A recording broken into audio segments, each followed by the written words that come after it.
So I push him off. I get up fairly easy. And I remember him sitting on his knees facing away from me when I popped up to my feet.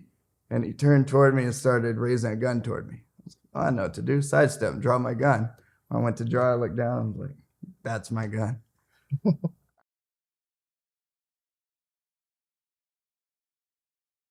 Jimmy, thanks for being at the Elite U. We're doing our interviews here, so I'd like to kind of go over your history and that type of thing, and kind of like where you see your skills applying to the Elite U and what you're providing to the general public. So let's start with your background. Okay, so I grew up in Mississippi. Grew up on a farm. Fairly athletic kid. When I was about 8 years old, I got into martial arts, and it just changed my life. I love martial arts, and that's all I wanted to do all day, every day. So continued to train over the years, started in traditional martial arts, taekwondo, and Ishinryu karate, and eventually got into boxing, kickboxing, and I eventually led into MMA. Right. And so the MMA part, when, how far were you into the other martial arts before that? Like what's the age group that you I started boxing when I was around 15, and I really enjoyed the full contact aspect of it. I got into a little Kyokushin karate, a little full contact karate, and then I really enjoyed boxing, but I missed kicking people at the same time. So found an instructor, who's a 3-time world champion that lived in Baton Rouge, Louisiana, named Russell Jones. So I went and started training with him at around age 18. And where'd that take you? Eventually, I trained with Russell Jones for several years. I had a little over 200 amateur fights. Had a really one or two, right? Yeah. So had a good successful amateur career. I lost my second and fifth fight, and then stayed undefeated for the rest of my amateur career. Okay. Decided to turn pro. I had a couple local pro fights. And then at that point, I was looking for more opportunity for MMA. So I'd actually mailed VHS videotapes to Tito Ortiz around 2000. And he actually called me on the phone, asked me to come try out for team punishment. So went out, tried out for the team, made the team. Okay, let's not brush over that. Let's so you flew out and you met with the team and you met Tito, and let's talk about that. Okay. Yeah. So mailed some VHS tapes to Tito Ortiz, and he called me on the phone, asked me to come out, try out for the team. So collected some money together, ended up flying to California the next week. Actually stayed at Tito's house. We'd go to the gym every day, started training. It was Tito Ortiz, Rico Rodriguez, Razor Rod McCullough, Fabiano Iha, just people that nobody would know. All of the guys that I'd been watching the UFC. Right. So what was it like meeting Tito? What's he like in person? He's just a really cool guy. He opened up his home to me, invited me out, let me live in his house. Yeah, so everything kind of clicked, between you guys. Yeah. And training intensity. I mean, you just listed a number of champions. So what's that like? A lot of people, those types of stables are very rare, and they basically shaped the UFC. Right. So I'm sure a lot of people want to know a little bit more about that. Yeah. No, every training session was super intense. We'd come in the morning and, we'd do conditioning first. Mm-hmm. And conditioning was competitive. If we'd come in later, we'd do wrestling. The wrestlers would usually just dominate us because I was more of a kickboxer at the time. And then we'd come in later, we'd do kickboxing. That was my time to get some payback on the wrestlers. And then Right. we'd come in later in the evening, we'd do jiu-jitsu, and everything was extremely competitive in the room because everybody was trying to get fights at the time. So when we're talking about you guys coming in and doing, your wrestling to your striking to your jiu-jitsu, right now, because, it's a number of years past that point, and training has advanced. What was that, and how did that entail? Were you talking about specialists coming in and teaching you their trade, and then you just moving to the next range. How did you guys like interlock those ranges and all of that type of stuff? Like, Right. At that point, MMA was it was still called NHB, or No Holds Barred, at the time. So this is late 90s, early 2000s. Training has evolved immensely since then. But at that time, we had such a pool of talent that we had collegiate wrestlers, we had black belts in jiu-jitsu, we had elite, like world champion level kickboxers. We had somebody on the team that was a specialist, and we were so diverse that usually the kickboxers would lead the kickboxing practice and the wrestlers would lead the wrestling. And we're all supervised, obviously, by Colin Oyama, who has multiple UFC champions under his belt. right. As a trainer, I have always kind of pushed towards getting people to understand that if you are working with somebody that is still competitive, you have a not as high of a chance of them focusing 100% on you, because you are also working with somebody that is also seeking their own glory, or whatever you want to call it. You had specialists on the team that trained everyone. Do you believe that that was a benefit at that time with you guys? Or, I mean, I understand it's all you had at the point, but like, were they able to customize it for every single person? Or was it just like, hey, this is how you kickbox, and, and then you kind of like moved in that direction? Like, now that you've seen other kind of training philosophies, are there critiques to that, or, what's... Yeah, I mean, there it was very figure it out or die. Right. When you went to wrestling practice, the wrestlers were going, they would teach you like, hey, this is how you do a double leg, this is how you do a single leg, this is a sprawl, whatever. But when it came to wrestling practice, we just got ragdolled, right? Because I was coming in with zero wrestling experience against a D1 wrestler. No, that's awesome. Like your upbringing in that MMA environment obviously was survival, right? So how did you fare in your MMA career then, as you were going through it? Yeah, my MMA career went very well. Yeah, it's just a testament to the training I got, starting with stand up and kickboxing with Russell Jones in Baton Rouge, all the way up to training under Colin Oyama and training with Team Punishment. I had such a high level, diverse group of training partners that whatever I knew my opponent, back then it was still kind of sectioned off, where guys would come in. Like, for instance, I was a really good kickboxer that knew a little bit of wrestling and jiu-jitsu. Right. So if I knew I was, but they had prepared me so well that I knew how to get from my opponent's game back to my game. What's the time frame on this? And did you work with any organizations that those watching would actually know about? And let's talk about your fight record and that type of thing. Yeah. So I ended up with a final professional fight record of 19-0. So I got to fight all over California and just the Western states areas. I was the WEC lightweight champion. I was the Hitman lightweight champion, United World Muay Thai Association welterweight champion. And I had a couple other Muay Thai and MMA world titles that were smaller. Right. So WEC should be a familiar name that people know about. When was this? When were those titles for WEC? 2003 is when I started winning world titles in California. Okay. And obviously you have a background and a career in law enforcement. That's part of how I met you. And so where along that path did you go into that? And was that I want to be in law enforcement thing? Like, let's talk about your decision to veer off in that direction. It's actually a great story, because if you remember when I was fighting, I had like a mohawk and a goatee. I drove, fighters didn't make money in those days. I drove like a beat up Chevy S10. I was constantly getting pulled over, I was constantly getting pulled over. They thought I was on drugs or a tweaker or something. They'd pull me out of the car, search my car. I never ever found anything. I was living out of my truck at one point and just, trying to do the best I could, with no money.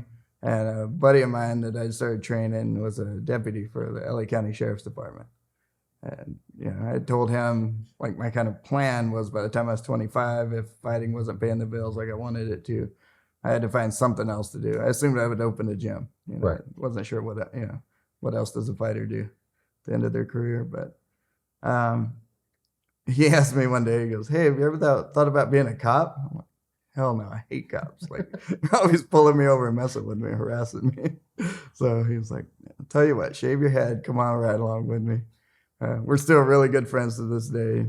Dave Kramer took me out. We did a ride along. I'm like, holy cow, this is what you do all day for work? I'm like, this is awesome. I was like, that's what I want to do.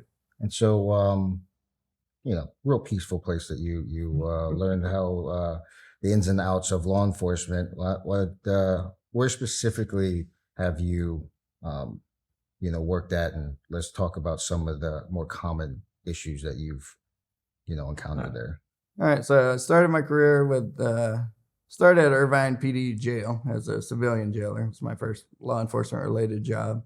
While I was there, I was in backgrounds with the LA County Sheriff's Department. So 2004, I got hired by the LA County Sheriff's Department.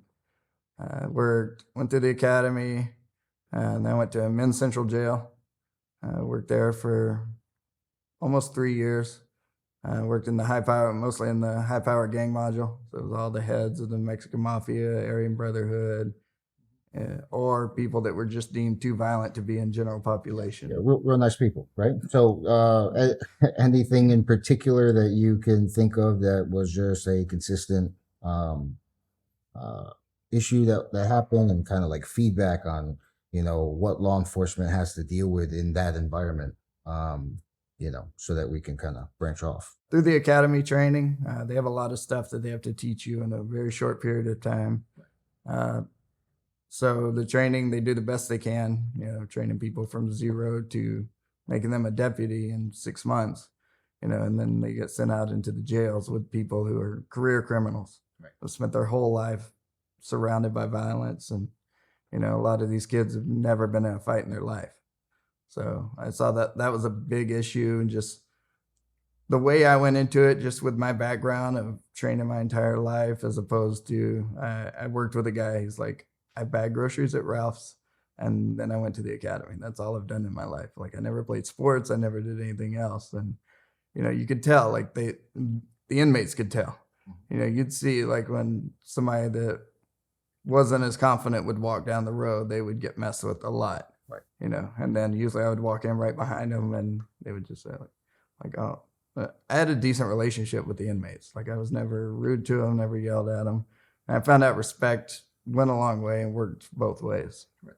And obviously there was an underlying understanding that you understood and were proficient at violence. So was there any time that you had to demonstrate such capabilities? Yeah, I mean, working in LA County Jail, especially that time, is 2004, 2005.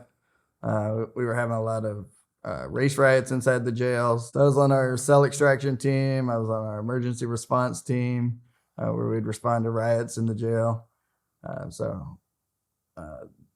Actually developed a kind of a reputation with the inmates, where they knew that I would treat them fair, but if they got out of line, especially if they assaulted me or another deputy, that I was very good at stopping them from doing that again. Okay, so you were talking about the training process that the law enforcement goes through. Kind of hinted at the fact that it was not as in depth as they probably should be getting. How did you guys adapt to those riots and the violence as it increased? Was that something that was already established when you showed up, or was that just something that you guys had to come up with? And how were you involved in it? Yeah, well, they had basic protocols, for Right. how to deal with a riot. And it was generally just an overwhelming show of force. We'd just get enough deputies with batons, so call them hats and bats. We'd all come in, usually some type of flak vest, and we would just come in with either chemical, or we had sting ball grenades, or different types of weapons that we could fire in before we had to go in most of the time. Right. And directly after working in the jail, where did you kind of go next? So I worked in the jail. While I worked in the jail, they had a program where you could go out and work patrol shifts with a senior deputy. I worked in Compton a lot, during that time. It's like really eye-opening, grew up on a farm in Mississippi and moved to Huntington Beach, California. Right. Like it wasn't that I wasn't aware violence happened. I had just never seen, people that just had no care for life at all, and that were just willing to be violent for what to me seemed like nothing. Right. Willing to throw their life away and kill somebody else. And so that obviously affected how you approach people and that type of thing.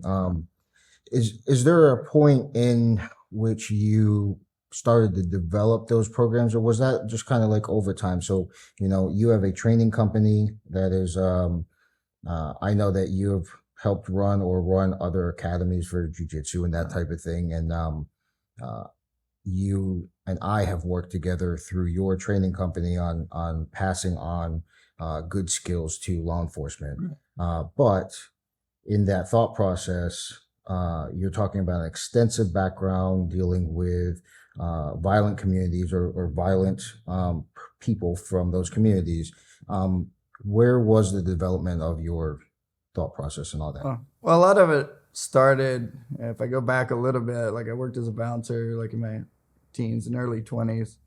And I noticed that a lot of the stuff that from my martial arts training, I was a skilled martial artist, from a fairly early age, didn't translate as well like in a bar situation or in a fight situation. And as I progressed, I started figuring out the need to simplify techniques and make things work in close quarters, work with more people around me, work on hard floors as opposed to a padded mat, things like that. Learned one big lesson in the academy. We went through, got to the end where we were doing like our final scenarios, and the last part was a use of force scenario where you went through several different. They run you, make you do jump squash, try to wear you out. They have you box with somebody, so they knew my background. They tried to like wear me out as much as they could. So I went through like no real issues. Like I was the most prepared person in my class for that day. Right. And so I lay on my back. One of my good friends now, Mike Davis, got side mount.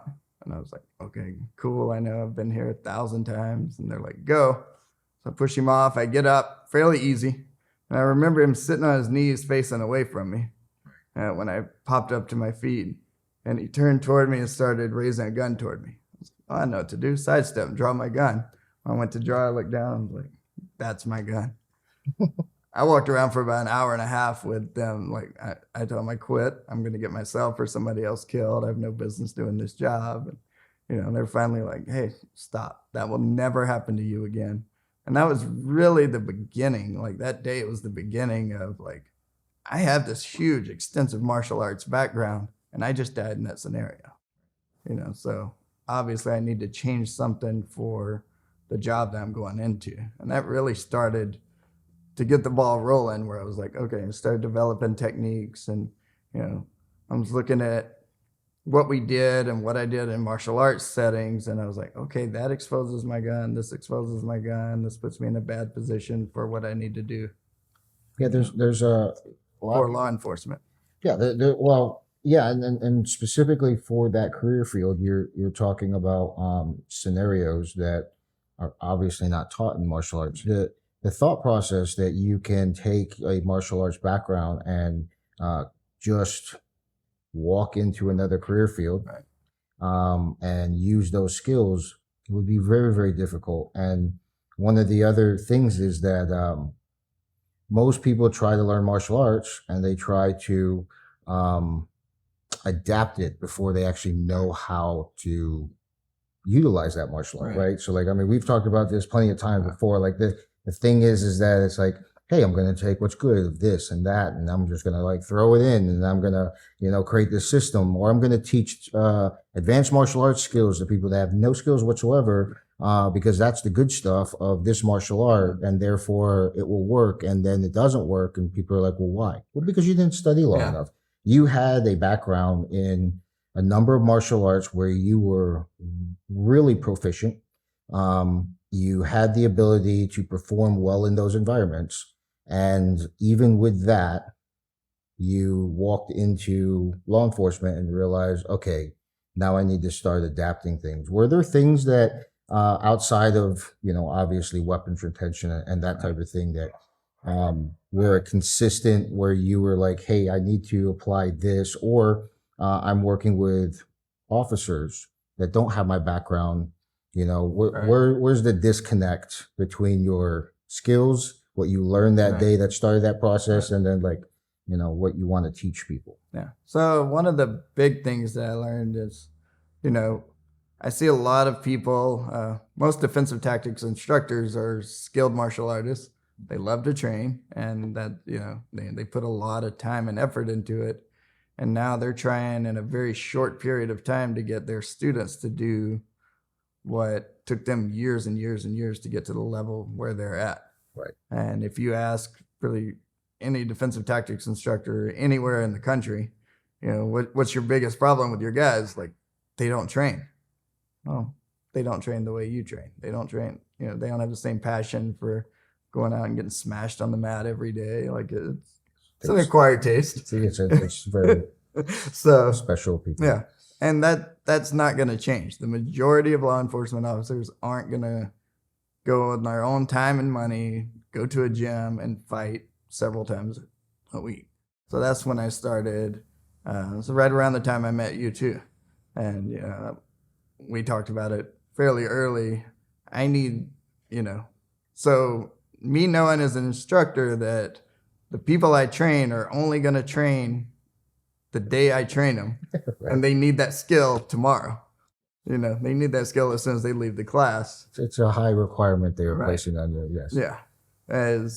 So me teaching them some technique that I've been training for 30 years isn't going to help them at all. They're not gonna be able to understand like the technique, So I talked to you about how you guys had like a similar issue where you would get guys for a 2-week period and like, hey, I have to train these guys, and then go into combat, a couple weeks later.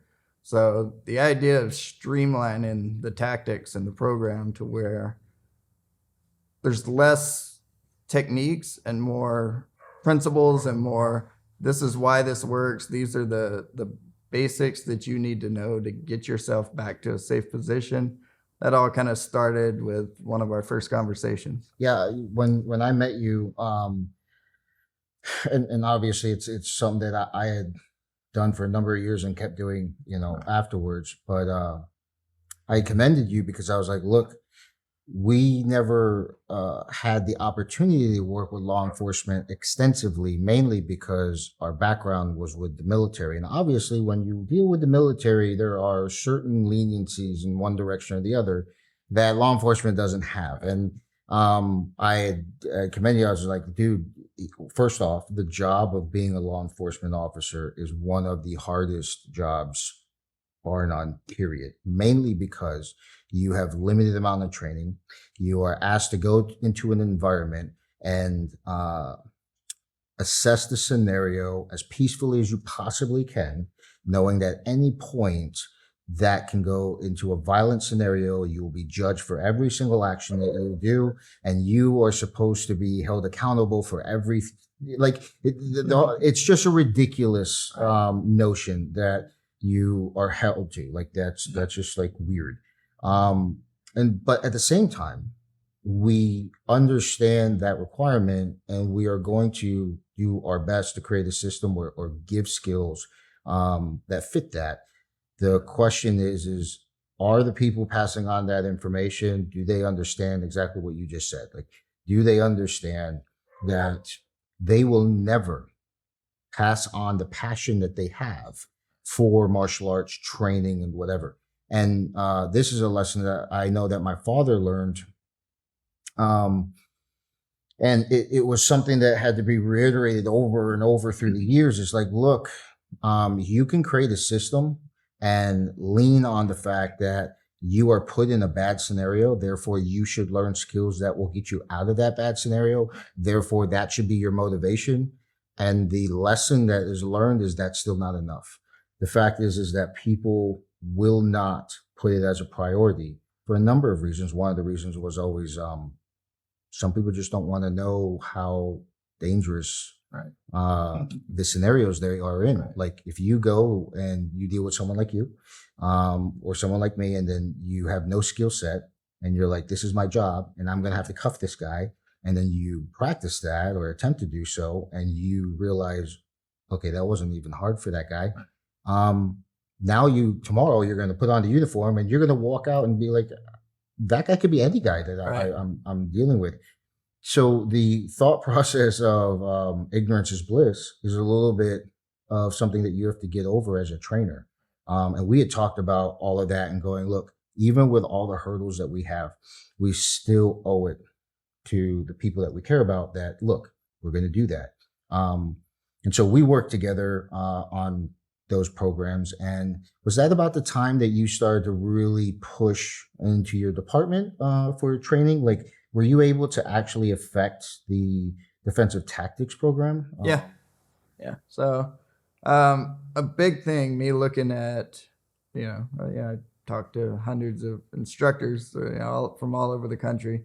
The biggest thing, like, hey, these guys aren't training. I'm like, okay, well, as an instructor, if I know that, that's my problem. That's not their problem. Right. That's my problem. I need to fix it.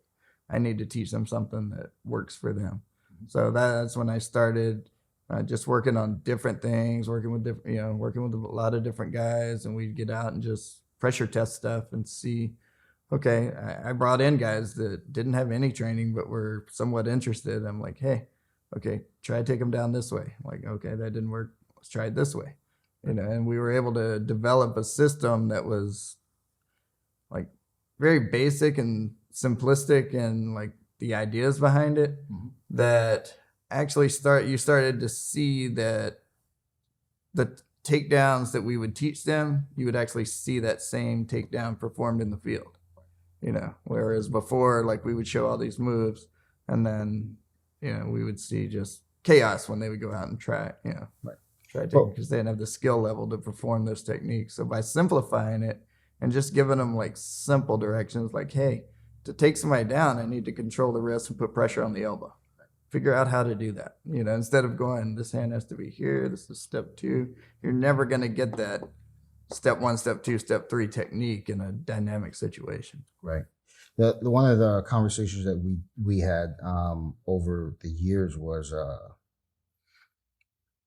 I had a theory, because I didn't go through some of the systems, so I couldn't name them.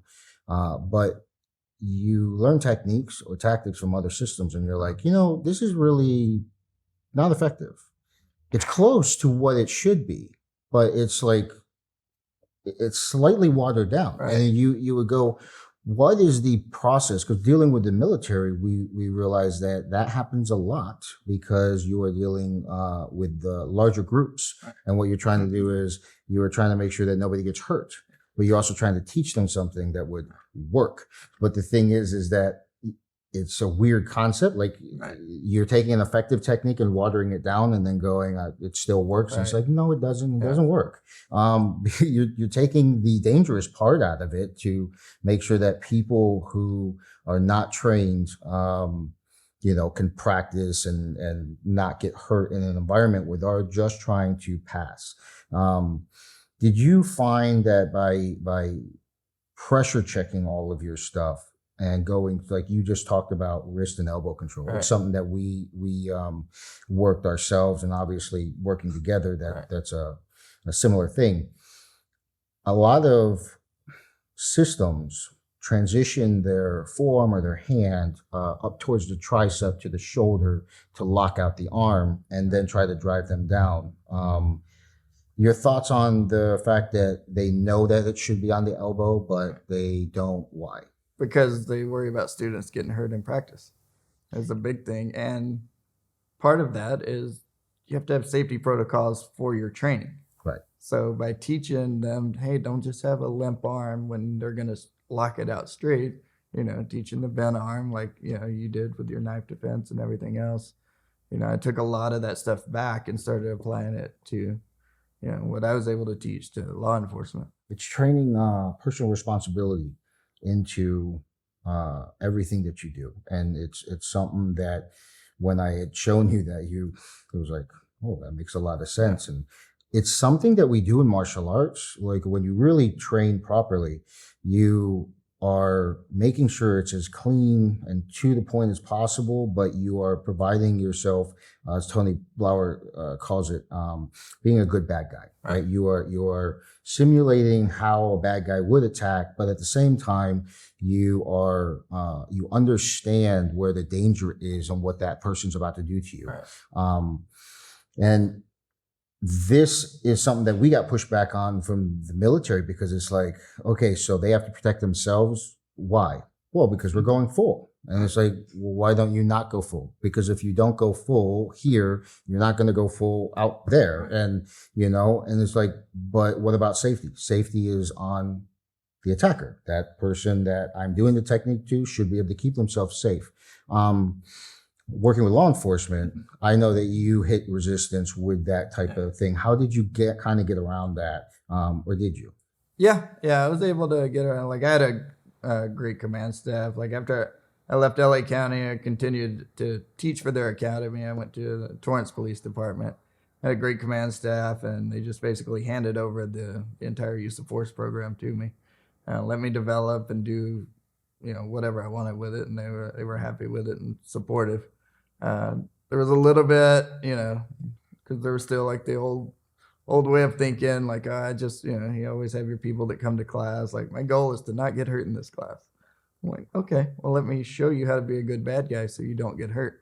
I'm not going to let you just sit in a chair and watch this class, because you're not going to get anything out of it. I had to grow over the years and be able to be a little more tactful talking to those people. I'm like, well, if you want to sit over there, you can go sit in dispatch and answer phone calls and not go out and work on the street and risk all of our lives.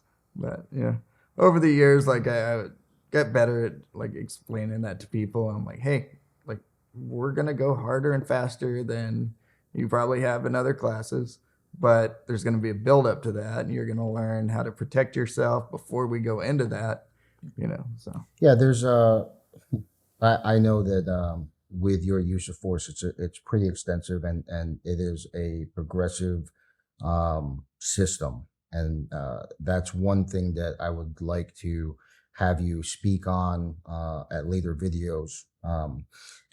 And also how it relates to working with other regions of the United States, right? So you are working in an environment where, good or bad, you got to practice a lot or test your stuff a lot. Your officers got to test your theories a lot. Therefore, your feedback and your information fit a certain demographic. Like it's an area where you're like, okay, in environments where there's a higher level of violence, this use of force kind of works out well. And I know that when you went to other places or worked with other officers in less violent areas, you have to adapt that, right? Like that's based off of what they experience. Your training philosophy on what you are teaching is not a cookie cutter thought process when you are teaching. So when you're teaching in, say, LA County, and then you go to like Santa Rosa County, you aren't teaching the same techniques, or are you? Like, is that a... Yeah, well, I'm teaching the same basic techniques, but I teach like such a wide variety. We start with, as far back as legal reason to contact somebody. If you don't have a legal reason to be there, you can't use force against them. Otherwise, it's going to be excessive force.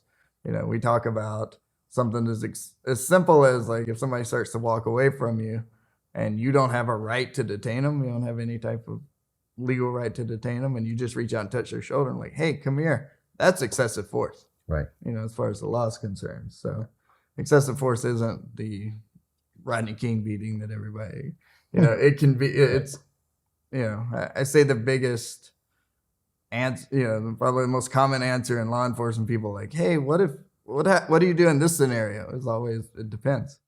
There's a lot of factors that go into like the legal reason why you can do it. I like to teach from that that basis to very basic, simple, whether it's command presence, up to like just basic compliance searching, then we just progress it into, okay, if they pull away or they're resistive or they're trying to hit you or attack you, now we have these, this set of techniques and these set of skills that we learn. If it gets to deadly force, I like to teach everything from start, from just a regular contact with a citizen that's compliant, doing everything you ask them to do, all the way up to deadly force, both armed and unarmed, which is something law enforcement doesn't get, is unarmed deadly force. Right. That just, it's taboo to even discuss it. Yeah. Well, most people jump to conclusions on those. You're talking about a lot of variations of scenarios, right? You're also talking about trying to teach a lot of just on the spot thinking and decision making and making sure that they're following that use of force continuum. And also you are trying to provide that to officers that may not receive a lot of training, don't have a background. It's not an easy job. It is also something that highly respect from your ability to pass that information on. Tell us a little bit about your company and kind of like what you offer to the public and to anyone else. Yeah, so it's a National Force Training Academy. It started just from just getting requests to go different places and teach. Actually formed a company in 2016 because the North Carolina State Bureau of Investigation asked me to come out and teach some of their guys that were going through school to be undercover agents, and they needed a company, they needed a legit company, not just some random guy to come out and teach for them. So I was like, all right, so I formed a company. And then we obviously teach law enforcement, use of force courses. We do consulting for law enforcement. If you have like a use of force that's a little bit questionable, to me, it's better to get out ahead of it, So I spent a lot of time on the phone with different, police captains and, lieutenants about a use of force they had. And, for the most part, we'll figure out either, hey, this wasn't a good use of force, which I've had to say, on several occasions, or no, let me talk to the officer. And then he explains a lot of stuff that got left out of his initial report. And I was like, well, the reason it sounds like a bad use of force is because you articulate it poorly. Right. So we do a lot of like consulting in that manner just to mitigate use of force problems. And we do active shooter training for schools and churches and just random self-defense classes whenever people want to have them. Yeah, I would like to emphasize that I know or I've been part of some of your work with other police departments and their programs. And the thing is that it's not a direct replacement. It is a supplement in any areas that is needs improvement or they're willing to work around. Yeah. That's one of the things is if you have established programs and they are just buried into that police department, you are not going to be able to get rid of that. And a lot of times you don't need to. Like you just need to identify their strengths and then go, hey, these are the areas that I would probably update because it was made at a time that, well, it's not today. Yeah. And from there, you can consult on that and be like, hey, let's apply all that. What are you providing to the Elite U in the videos? And is that basically what is that basically what you described that your company works for? Or, do you have some set videos and thought process that you're going to be passing on? Yeah, in the beginning with Elite U, I'm going to focus primarily on the law enforcement side because, it's going to be my area of expertise that applies most to the Elite U. Mm-hmm. I'm also going to assist any way I can with self-defense videos. We can do active shooter type training So from your active shooter, is that separated through business situations and then obviously schools and churches? Yeah. That's a pretty in-depth curriculum that we'll be working on. So I'm sure that some of the people watching now have seen you cuff me and hurt me and you're mean, that type of thing. But I appreciate your time. There's a lot more that I would like to talk to you about as far as, you know, how things kind of progressed, your thought processes. I know that we have talked about the differences between pulling someone over in law enforcement in California and then obviously in Florida where you are now. But that needs a little bit more time than we have. So I appreciate your time, brother. All right.